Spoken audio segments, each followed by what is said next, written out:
speaking of the WNBA, because, they keep feeding me content. What am I supposed to do? Ignore it? Since when speaking your mind and voicing your opinion is a crime against humanity? Sophie Cunningham, yes, that's Sophie Cunningham, of the Indiana Fever, probably the second most popular player in this league, next to her teammate, of course, Caitlin Clark. Her now infamous point, of course, you know about that. Her custom-made basketball shoes sold out in, less than 2 seconds. She's back being the center of attention because she voiced her stance on transgender athletes in women's sports. Wednesday, before taking the court for a game in Seattle, Cunningham told reporters, quote, "I got a lot of negative feedback about me hating trans." And I'm like, I never once said that. She went on to say, "I think that I'm here to extend love. But I also think with that love is truth, being honest, and I want to protect young girls in a locker room or young girls in sport who shouldn't have to go against biological men." The words of Sophie Cunningham. Her comments sparked heated backlash from many WNBA fans and some WNBA players. Seattle Storm player Stephanie Dolson, she wore a shirt that read, "Trans rights are human rights." And she's allowed to do that, by the way. That's what she stands for. When Cunningham was announced in player introductions in Seattle before the game, she was booed. But those boos were drowned out by the thousands of Indiana Fever fans who showed up in Seattle to watch Sophie Cunningham and support Sophie Cunningham and watch, of course, the great Caitlin Clark as well. What was really disturbing is what happened after that. 2 teenage girls who attended the game were holding signs courtside, supporting Sophie Cunningham and her stance.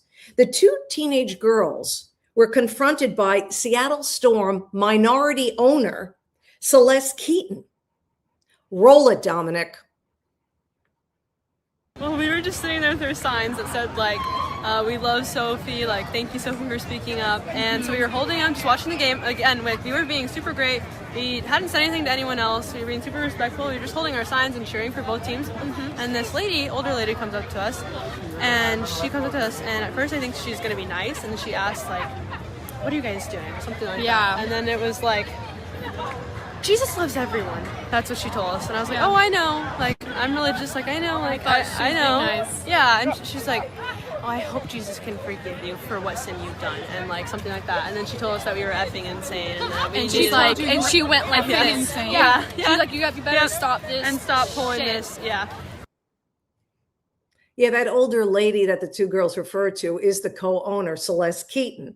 Now, for those who are speculating that these 2 young girls were planted courtside, holding hands and getting paid for what they were doing, let me clue you in.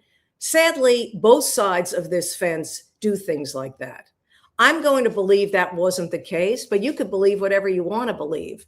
But remember, we see this on both sides of these type of topics. So all of this led to the Seattle Storm releasing a statement of apology. You know how I love reading statements. This was by the Storm's majority owner, Ginny Gilder. And she said, "Everyone who attends a Storm game deserves to feel welcome, and we remain committed to creating an inclusive environment where every fan is treated with respect." Following that, the Seattle Storm announced that their co-owner, Celeste Keaton, who verbally abused those 2 teenage girls, is going to be banned 5 home games for her actions in that situation. 5 home games banned. Now, the Keaton abuse toward the teenage girls there to support Sophie Cunningham, the abuse didn't stop there. These 2 girls also faced more abuse from a so-called grown man making a scene. Roll it, Dominic. She's a minor.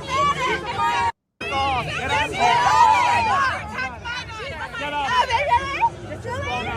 Security. Garbage. Take the trash out. Take the trash out.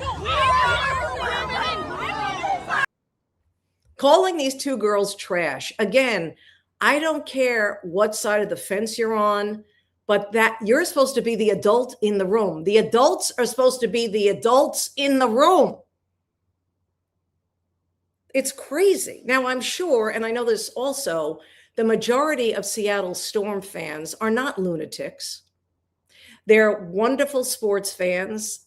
I spent many a time in Seattle. I lived in Seattle. It was back in the day, 89 to 92. My daughter was born in Seattle. I worked for the Kraken for a year. Those sports fans were fabulous. They're good people for the most part, but you always have a few morons in the crowd. And it's ridiculous, because here's my question to you. Have we reached the point where sports fans can't peacefully express an opinion?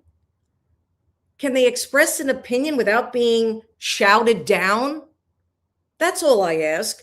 I mean, you can agree with Sophie Cunningham, you can disagree with her, but when teenage girls holding signs expressing their views at a basketball game leads to confrontation, what are we doing? What's going on? What's happening? I mean, sports usually and supposed to and always have brought us together, not separate us. When did sports become, I don't know what it is, a shit show? Yes, we have seen that. Now, okay, we've seen it more in certain leagues than others. You can fill in the blanks why. The point is, it should not happen. And it's breaking my heart.